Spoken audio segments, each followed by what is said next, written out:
Tere! Terendav tegelikkus kompab täna piire, mis jääb tunnetatud reaalsuse ja tunnetamatuse vahele. Stuudios on sellest rääkimas, nagu ikka, terendava tegelikkuse saatejuht, saatekülaline Jüri Lina. Tere õhtust! Tere! Ja Jüri kõrval ka paranähtuste suurim asjatundja Eestimaal, Ilmar Soomere. Tere õhtust! Tere! Räägime paranähtustest. Tahaks alustada ikka kohe sõnaga UFO või vaidlete teie mulle vastu, et UFO see on ainult üks väike osa nendest paranähtustest? No Jüri, sa tunned seda asja paremini. Jaa, UFOd on, ütleme, rohkem käega katsutavamad nähtused. Nad on jätnud jälgi, jätnud teatud metallosakesi koguni maha ja mul endal on olnud võimalus mitu korda seda nähtust vaadelda.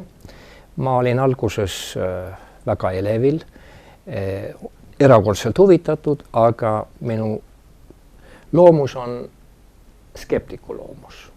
Ja see tähendas seda, et ma pidin ise järele katsuma kõik need asjad. Ja nimelt novembris 1974 tundsin ma sisemist tunnet, konkreetset nagu kutset, sõita linnast välja. Ja ma hakkasin aimama, milles on küsimus, aga ma otsustasin võtta tunnistajad kaasa.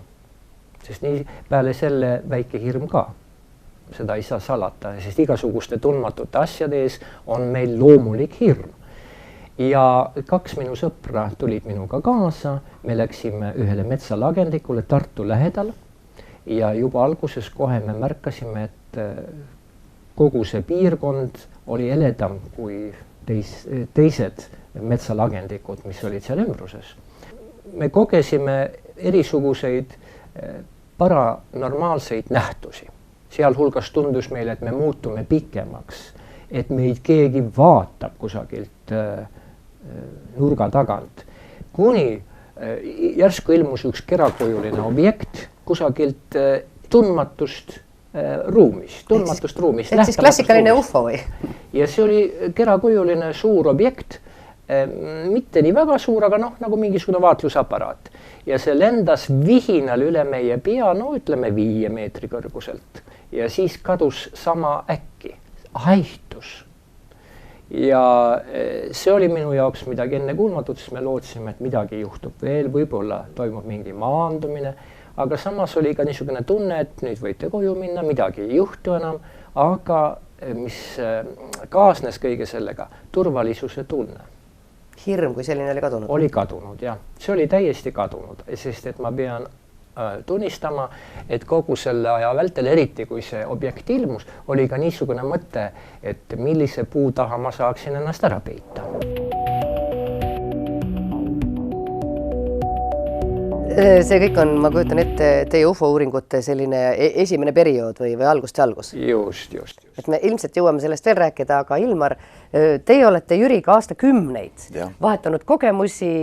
Ma saan aru ka, et paranähtuste alal ja parapsühholoogia alal isegi võib-olla edasi liikunud, et kuidas teie tookord need esimesed Jüri kogemused vastu võtsite? Kui nüüd UFO-te teema käsil on, minul on olnud patsiente umbes 20, kellel on olnud kontakte UFO-dega. Ütleme veel üle, et teil kui psühholoogil? Minul kui psühhiaatril, jah. Psühhiaatril. Mõnedel nendel on ka keha peale siis jäänud mingisugused joonised või jäljed. Ise ma olen 2 korral tõenäoliselt UFO-t näinud. See on küll väga lahja selline vaatamine. Ükskord olin Võrumaal ja see oli juba hilisõhtul ja siis ma olen näinud, kuidas satelliit lendab. Ta lendab niimoodi nagu väike tähekene kindlas suunas niimoodi aega mööda. Aga see tähekene tegi manöövereid ja vahepeal seisis. Nii et see ei saanud olla ei lennuk ega helikopter ega õhupall midagi taolist, tõenäoliselt see oli UFO. Ja teine oli aastat võib-olla 5-6 tagasi, jaanipäeva öösel, ma olin siis külas sõpradel Tallinnas ja terve see seltskond siis nägi, kus paremat tasemale, umbes 10 sekundi jooksul paralleelselt maapinnaga lendas mingi objekt, mis võis olla umbes 3 Veenuse eledune. Nii et ei saanud ka see lennuk olla ega mingi õhupall ega kopter. Nii et niisugused väikesed kogemused on minul endal ka. UFO-ga. Aga teie kui psühhiaatri võib öelda ka parapsühholoogia ka väga sügavuti tegelenud inimene, et te ütlesite, et inimeste kogemused, inimesed tulevad teie juurde, et kui palju selliseid selliseid juhtumeid üldse on, kus inimesed on hirmul ja arvavad, et nad on näinud midagi või nad on tõesti kokku puutunud? See oli kuskil 65. aastal, kui tekkis huvi koguda need juhtumid kokku. Ja see oli niisugune aeg, et mul oli vaja siis seljatagust. Siis oli professor Jüri Saarma andis niisuguse lubaduse, et võib midagi siis uurida ja doktor Kadastik. Ja siis ilmuski esimene kuulutus 65. aastal, et kellel on olnud selliseid parapsühholoogia juhtumeid, kirjutagu.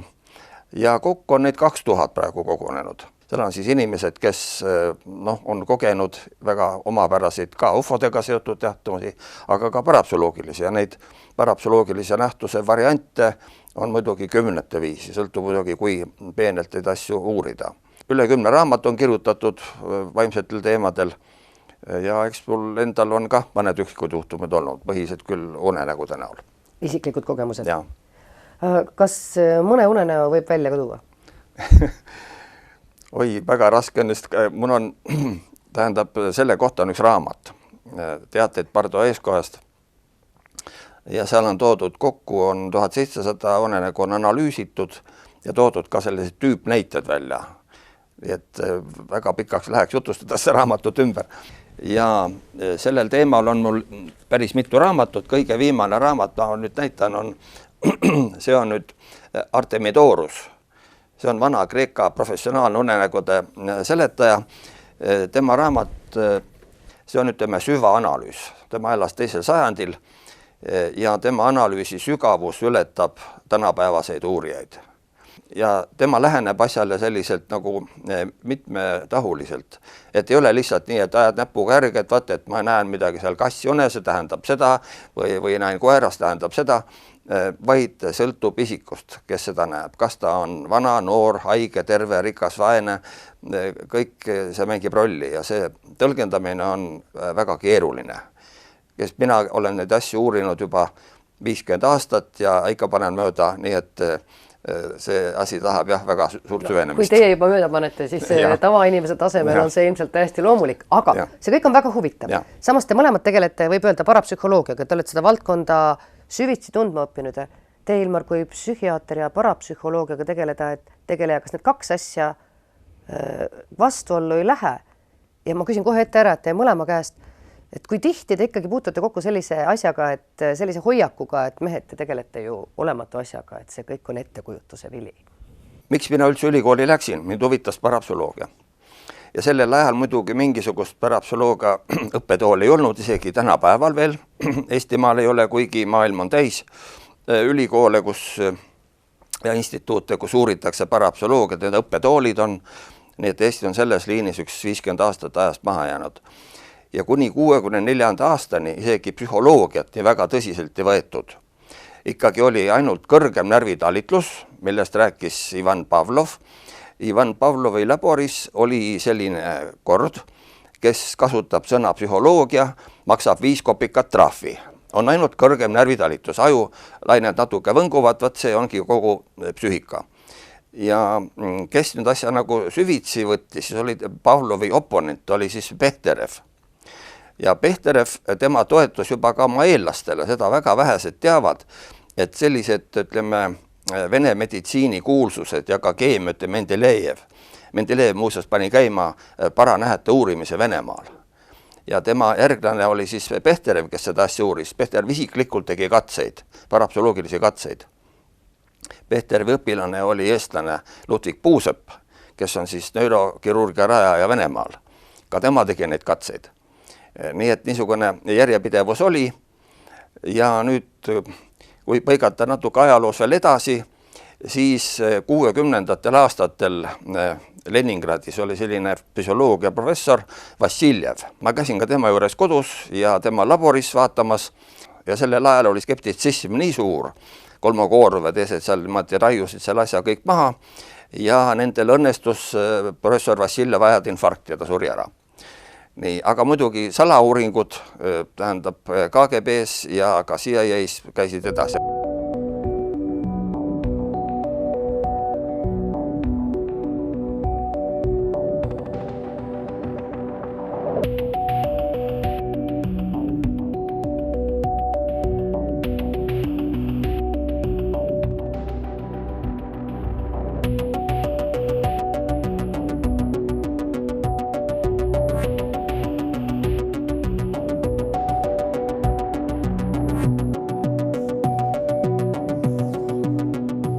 ma pidasin tutvustavaid loenguid paranähtustest noortele.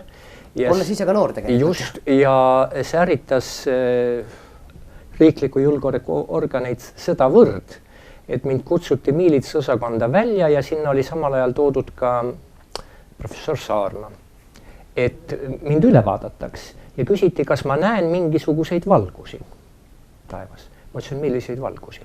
No kuskil midagi lendab. Ma ütlesin, et ma ei näe kuskil mingisugust valgust kusagil lendamas. Ja siis see asi läks umbesse, nad ei suutnud midagi ette võtta ja teiste sõnadega, et see on midagi ebanormaalset, abnormaalset. Teema oli erakordselt tundlik.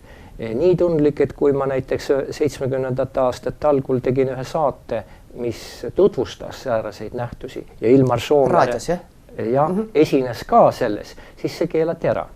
Ja levis Eestis veel 80. aastate algul kassettidel. See näitab ju sellist suhtumist ja sellepärast panebki mind imestama, et mingisugune nõukogulik pärand endiselt meil valitseb siin, et meil ei ole selline suhtumine muutunud eriliselt. Et ikka on veel see nõukogulik suhtumine, see on kahtlane asi, kas ikka sellel on tõsi taga, samal ajal kui mujal maailmas tehakse väga tõsist uurimistööd. Rootsis näiteks on Lundi ülikoolis parapsühholoogia õppetool. See, millest Ilmar just rääkis, et seda, kui palju, kus kohal maailmas selliseid ülikoole veel on? Ja on olemas Utrechtis näiteks, Amsterdamis, Princetonis, Harvardis on tehtud uuringuid, Virginias on tehtud, Los Angelesi ülikoolis on tehtud uuringuid ja nii edasi. Paljudes kohtades on siis tehtud neid, ütleme, kusagil 30. aastatel ja siis lõpetatud 60. või siis alustatud just 70. aastate algul kuni 2005. aastani. Ütleme, luuretegevuses väga suur potentsiaal. Siis on väga paljud uuringud tehtud salaja. Aga mis ütleme parapsühholoogia ajaloost, tähendab, seal on terve rida selliseid eelastmeid.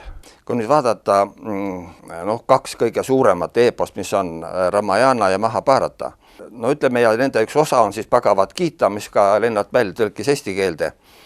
Ja see hakkab peale sellest, ütleme, et selgeltnägija Sanjaya räägib detailselt, kuidas lahingud kulgevad ühele pimedale kuningale. Kuidas nad hakkavad toimima? Ja, seal on detailselt. Ta räägib, kes keda ründab, kuidas lahing kulgeb, mida seal öeldakse, mõeldakse, räägitakse. Hüpnoosi, ütleme, sellised ilmingud on juba mustvalgel kirjas, ütleme, Mahabharatas kuskil, mis on umbes 5000 aastat tagasi. Nii et siin põhimõtteliselt midagi väga uut ei ole, aga ütleme, Euroopa tase, kui ta hakkas neid asju niimoodi kergelt juba nagu puudutama, hakkas peale spiritistlike uuringutega. Ütleme, seal juba Swedenborg, ütleme, Rootsi kuulus teadlane ja siis, ütleme, Jung on hiljem teinud, Allan Kardec ja muuseas kõik esimene teadustöö, mis kaitsti nagu teadusdoktorikraadiga 1889 Ameerikas. Muidugi, millise teadusvaldkonnas? Tähendab, see oli parapsühholoogiline uuringus. Ja sellel ajal oli juba Inglismaal 1882 oli loodud juba siis psüühiliste uurimistühing. Ma käisin Londonis ka ja nende, ütleme, ühingu liikmetega sain seal vestelda, nad siiamaani tegutsevad, annavad välja toimetisi, spiritistlikke ja eksperimentaalseid. Ja maailmas ilmub praegu, ütleme, umbes 20 sellist ajakirja, mis on, ütleme, tõsisemalt võetud. Muidugi populaarseid ilmub väga palju. Eesti kohta mul on siin nüüd natukene materjali kaasas. Uuringud hakkasid siin peale. Siin on kõige esimene Eesti paraajakiri, see on Fakir. Seda ilmus 3 numbrit. Ja see on aastas? See on jah, tähendab, kuskil hakkas 24. aastal. Kui tõsiselt seda tol ajal võeti? Ei, siis oli ta lihtsalt nagu ajaviit, et igasugused imesi maailmas juhtub. Benno Johanson, tema seansid olid, siis temal oli meedium Mai Kalamees, kes oli siis hüpnoosis, hakkas rääkima igasuguseid huvitavaid asju, inimesed külastasid teda ja said andmeid siis oma tervise kohta ja mõnedel juhtudel ta rääkis ka tulevikust. Näiteks ütleme seda, et Vene väed tulevad Eestisse. Seda ta rääkis juba 33. aastal. Eesti Metapsüühiline Selts, jah, see loodi 1932 ja Benno Johanson oli seal üks tegelastest ja siis oli veel Aulo Miller, kes andis välja ka vaimsusideoloogiat 33–40. Väga tähtis ja väga huvitav ajakiri. Ja ütleme, no tänapäeval on muidugi Eestis mitmeid selliseid ajakirju. Ja huvi on tänapäeval tegelikult suur parapsühholoogia. Mis on, ütleme, Viljo Saldre hakkas peal, ütleme, oli Ajaleht ja oli Paradoks, niimoodi see ajakiri, siis oli Aura, neid ilmus ja siis, mis oli sellel perioodil, kui asi oli keelatud, ilmus siis Põranda alla, Magisteerium, seda on ilmunud 3 eksemplari, tiraaž oli 8. Kui me räägime veel parapsühholoogist, võib-olla veel paari sõnaga, et mida ta siis, kuidas seda lahti seletada, et mis valdkond see parapsühholoogia on? Tavainimene ootab, ma nagu enne ütlesin, abi või mingisuguseid seletamatuid nähtusi. Parapsühholoogia termin on ajalooliselt teine parapsühholoogiline termin. Kõige esimene termin on 1886 Meyersi poolt ja see oli telepaatia. Kõige esimene parapsühholoogiline termin oli telepaatia. Tuleme siis 2 sõnast tele, eks ole, kaugel ja pahtus, ütleme, kannatus või tunne. Ja siis 1886 ilmusid, ütleme, sellised kapitaalsed uuringud Inglismaal. Ja siis Meyers ja Journey ja Podmars olid need autorid. Seal on 700 spontaanset parajuhtu, elus viirastus on pealkiri. Ja hiljem siis jätkati seda uuringut. Nad kuskil 11 000 lehekülge avaldasid sellised faktilist materjali.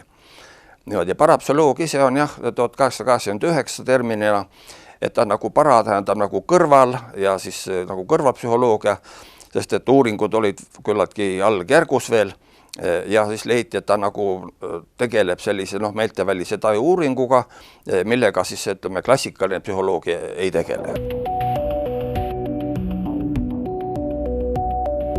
Tegelikult, kui parapsühholoogilistest aspektidest veel juurde rääkida, selles samas keelatud raadiosaates, millest oli juttu 70. aastatel, jah? 70. aastatel just Ilmar Soomere rääkis parapsühholoogia praktilistest külgedest samuti, et näiteks võimekas inimene suudab mõjustada keemilisi protsesse laboris.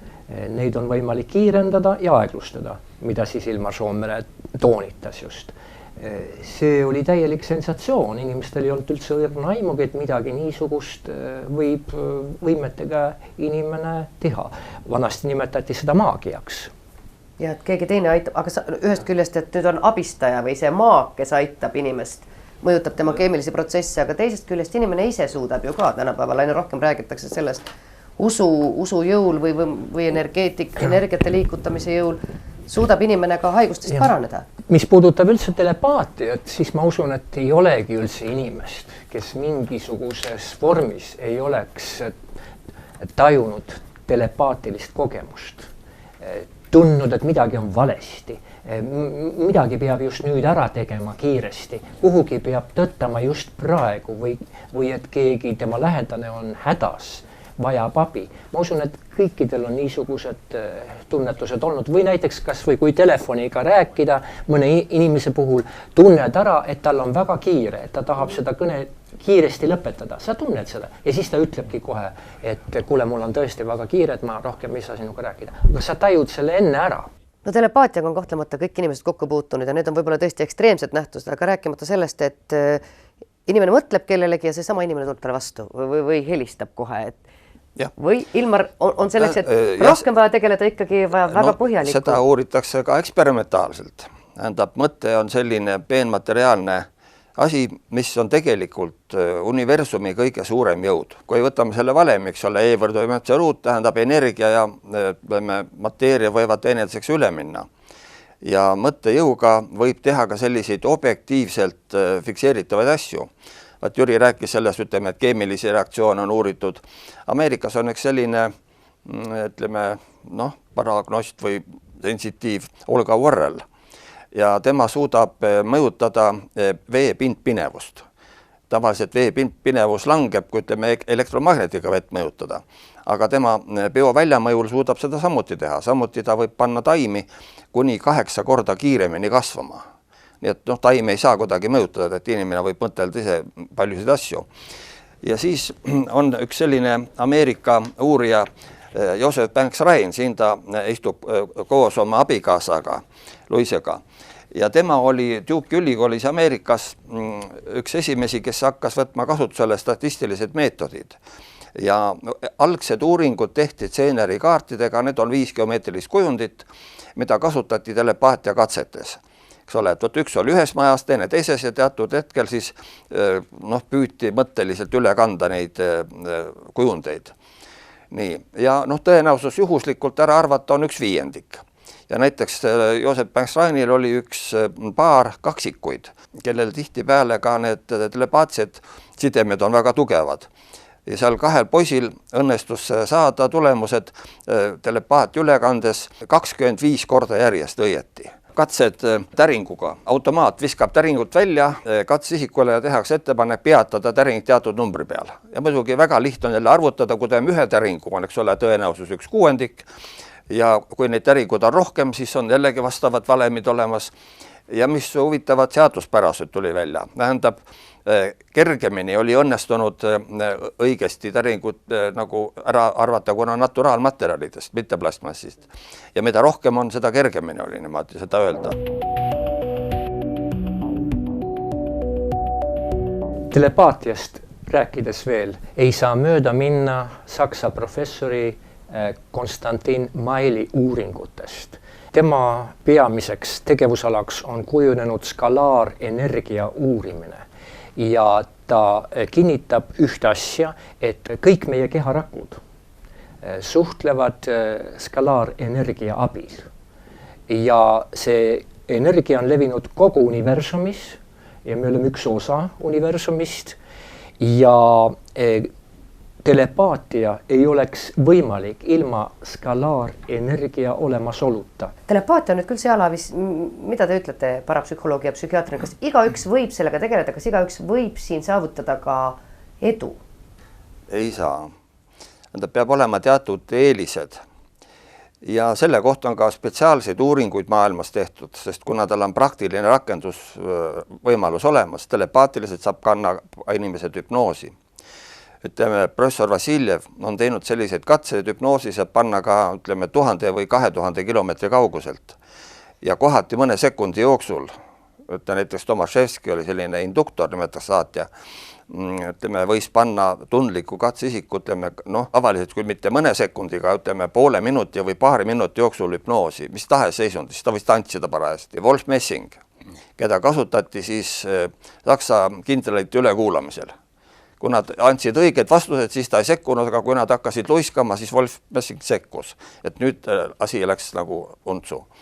Nii et mõtete lugemine ja siis ka tahtlik saatmine minu spontaanses materjalis on selline, et tavaliselt saatjaks on rohkem juhtudel mees, vastuvõtjaks naine. Teine selline varanähtus, millega väga paljud inimesed on kokku puutunud, mida on nähtud, mida nähakse, millest räägitakse, usutakse ja ei usuta. Need on viljaringid. Kõige huvitavam asjaolu on see, et enamasti, kui on väga jahmatavate viljaringidega tegemist, siis nähakse mingit tundmatud objekti. Näiteks kas või öösel.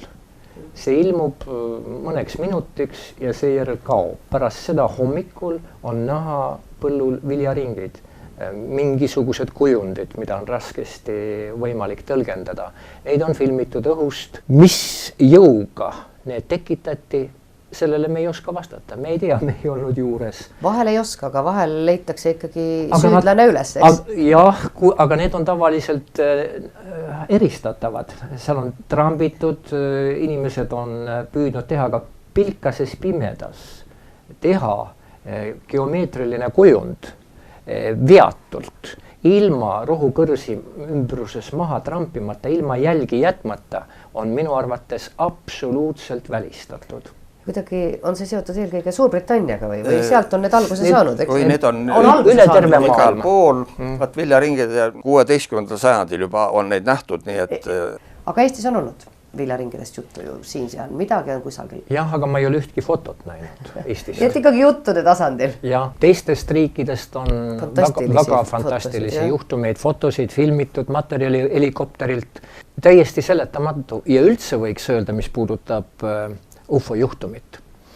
See nähtus justkui mängib meiega. Kui me hakkame jõudma mingisuguse seletuseni, siis järsku teatatakse mingisugustest niisugustest pöörastest juhtumitest, kus olendid liiguvad läbi seina, nad näevad nii hämmastavatena välja ja ometigi inimesed kirjeldavad seda. Iga kord, kui me püüame jõuda seletuseni lähemale, isegi parapsühholoogilisi teooriaid on kasutatud, et osa ufosid võib olla pärinevad teistest dimensioonidest või on osaliselt paranormaalsed nähtused, et need tulevad kusagilt võib-olla vaimumaailmast või midagi. Kogu aeg siin olemas. Et kogu aeg on olemas. Ka niisuguseid teooriaid on esitatud. Näiteks Otepääl ma käisin uurimas ühte juhtumit, kus kirjeldati väikest objekti, mis aknast lendas sisse, tegi nagu toas niisuguse piduliku auringi, nagu midagi uurides, ja siis lendas välja. Tähendab, suhteliselt väike objekt, nagu mingisugune vaatlusaparaat. Ja sarnaseid juhtumeid on teada ka Hiinast, tähendab, me saame juhtumeid kõrvutada, võrrelda. Ja need kirjeldused langevad kokku. Kas nad tulevad siis Ladina-Ameerikast või Venemaalt või Eestist? Kirjeldused langevad kokku. Ja siis teatud ajavahemiku järel niisugused nähtused kaovad ja ilmuvad uuel tasandil. Ja jälle mitmel pool. Ja meil kaob jälle pind jalge alt ära. Ma olen rohkem segaduses praegu kui 40 aastat tagasi ja ma pean ütlema, et me peaaegu mitte midagi ufodest ei tea. Jah, tähendab, see termin on väga, ütleme, laiali valguv. Ja selle all on väga mitmesuguseid nähtusi kirjeldatud, eks ole, UFO, eks ole, on siis Unidentified Flying Object, eks ole, tundmatu lendoobjekt ja eristatuks siis tähendab IFO, mis on siis identified, tähendab mingi tundmatu, need on nüüd 90%, hiljem selgub, et see on mingisugune tavaline õhupall või on juba ka, ütleme, Ameerikal ja Venemaal on juba mingisugused järgi tehtud, juba Hitleril olid juba kettad, olid valmis, nende arvutis on need fotod kõik ja nende ajalugu olemas. Ja neid tulnukaid on kah selle kohtud, on ka entsüklopeed ja seal on need 56 varianti kirjeldatud, nad ei ole kõik ühesugused. Pisikesed hallid on ka pikemaid ja teistsuguste kujudega olemas. Isegi sinise nahavärvusega olendeid on nähtud Hispaanias. Nüüd huvitav on see, ütleme, rida Nobeli preemia laureaate, neid on vähemalt 6, kes on siis parapsühholoogilisi asju uurinud ja mis on tähelepanu vääri, et nendest 4 on füüsikud.